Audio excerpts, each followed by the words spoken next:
தனித்தனியா கோயில் குளம் அலைவதும் எதுக்கு அம்மாவின் பாதத்தில் கற்பூரம் கொளுத்து ஆனந்த கண்ணீரில் அபிஷேகம் நடத்து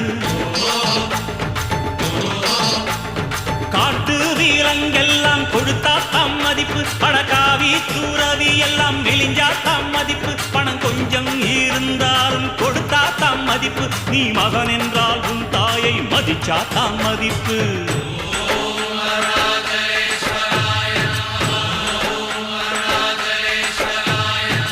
தனக்கென வாழ்பவன் இருக்கையில் இறக்கிறான் பிறக்கென வாழ்ந்தவன் இறந்துமே இருக்கிறான் உன்னை விடவும் எனக்கு வேறு உறவு இல்லையடா என்னை என்றும் வாழ வைக்கும் தெய்வம் தெய்வம் நீயடா